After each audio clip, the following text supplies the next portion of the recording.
देश की शिक्षा व्यवस्था से इस वक्त की सबसे बड़ी खबर। केंद्रीय शिक्षा मंत्री धर्मेंद्र प्रधान ने अपने पद से इस्तीफा दे दिया है। पिछले कई महीनों से नीट यूजी परीक्षा को लेकर उठ रहे सवाल, देश भर में छात्रों का गुस्सा, लगातार प्रदर्शन और विपक्ष के हमलों के बीच आखिरकार उन्होंने अपना पद छोड़ दिया।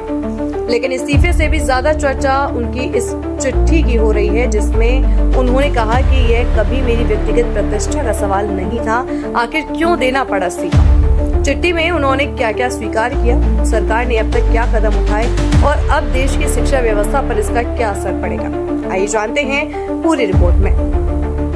देश भर में नीट यूजी परीक्षा में कथित अनियमितताओं को लेकर मचे विवाद के बीच केंद्रीय शिक्षा मंत्री धर्मेंद्र प्रधान ने शनिवार को अपने पद से इस्तीफा दे दिया। उन्होंने अपने इस्तीफे की जानकारी सोशल मीडिया प्लेटफॉर्म एक्स पर साझा किए गए एक सार्वजनिक पत्र के माध्यम से दी है। अपने पत्र की शुरुआत उन्होंने देश के युवाओं को संबोधित करते हुए उन्होंने लिखा कि पिछले 4 दशकों से उनका पूरा सार्वजनिक जीवन छात्रों, शिक्षकों और शिक्षा व्यवस्था को बेहतर बनाने के लिए समर्पित रहा है। उनका हमेशा यह विश्वास रहा कि मजबूत, समावेशी और दूरदर्शी शिक्षा प्रणाली ही एक सशक्त राष्ट्र की नींव होती है। धर्मेंद्र प्रधान ने कहा कि देश के युवाओं की आकांक्षाओं और उम्मीदों का वह हमेशा सम्मान करते रहे हैं। युवाओं के सपनों को स्वीकार करना उनके राजनीतिक और सामाजिक जीवन की नैतिक जिम्मेदारी रही है। उन्होंने प्रधानमंत्री का भी आभार व्यक्त किया कि उन्हें देश की सेवा का अवसर मिला। इसके बाद उन्होंने अपने इस्तीफे की सबसे अहम वजह बताते हुए 3 मई 2026 को आयोजित नीट यूजी परीक्षा का उल्लेख किया। उन्होंने स्वीकार किया कि परीक्षा में कथित अनियमितताओं की जानकारी सामने आने के बाद केंद्र सरकार ने तुरंत कार्रवाई की। उन्होंने लिखा कि सरकार ने बिना देरी के मामले की जांच सीबीआई को सौंप दी है। परीक्षा रद्द किया गया और दोबारा परीक्षा कराने का फैसला लिया गया। इसके साथ ही यह भी घोषणा की गई कि अगले वर्ष से नीट परीक्षा सीबीटी यानी कंप्यूटर बेस्ड टेस्ट मोड में आयोजित की जाएगी, ताकि भविष्य में ऐसी घटनाओं की संभावना कम हो सके।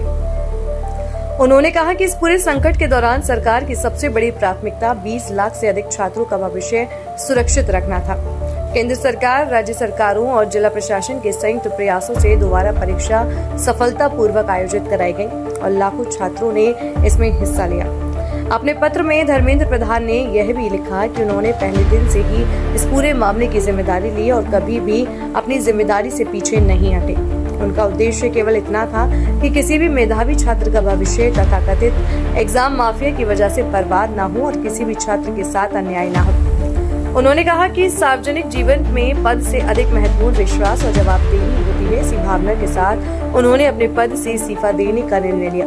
उन्होंने स्पष्ट लिखा कि यह मामला कभी भी उनके व्यक्तिगत सम्मान या प्रतिष्ठा का नहीं था, बल्कि देश के युवाओं के भविष्य और शिक्षा व्यवस्था की विश्वसनीयता का था। धर्मेंद्र प्रधान के इस्तीफे को ऐसे समय में बेहद महत्वपूर्ण माना जा रहा है, जब पिछले कई सप्ताह से देश भर में छात्र संगठन लगातार प्रदर्शन कर रहे थे। कई राज्यों में रैली निकाली गई, धरने हुए और शिक्षा मंत्री के इस्तीफे की मांग जोर पकड़ती गई। विपक्षी दलों ने भी इस मुद्दे को संसद से लेकर सड़क तक उठाया और सरकार से जवाब मांगा। नीट विवाद के बाद केंद्र सरकार ने कई बड़े फैसले लिए। परीक्षा की जांच सीबीआई को सौंपी गई, संदिग्ध मामलों की जांच शुरू हुई, दोबारा परीक्षा कराई गई और परीक्षा प्रणाली में तकनीकी सुधारों की घोषणा की गई। सरकार ने यह भी संकेत दिया कि भविष्य में प्रतियोगी परीक्षाओं की पारदर्शिता बढ़ाने के लिए और कड़े कदम उठाए जाएंगे। अपने इस्तीफे के अंत में धर्मेंद्र प्रधान ने देश के छात्रों और अभिभावकों का धन्यवाद किया। उन्होंने कहा कि कठिन परिस्थितियों के बावजूद छात्रों ने धैर्य बनाए रखा और देश की संस्थाओं पर विश्वास कायम रखा। उन्होंने विश्वास जताया कि भारत की शिक्षा व्यवस्था पहले से अधिक मजबूत और पारदर्शी बनकर उभरेगी। धर्मेंद्र प्रधान के इस्तीफे ने देश की राजनीति और शिक्षा व्यवस्था दोनों में नई बहस छेड़ दी है।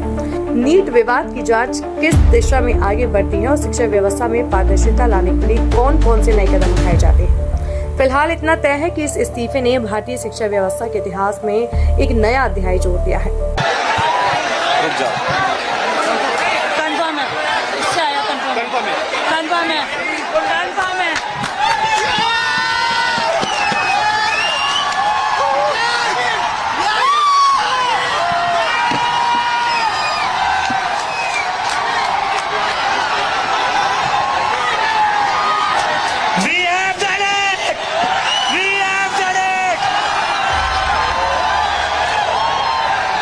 धर्मेंद्र प्रधान ने रिजाइन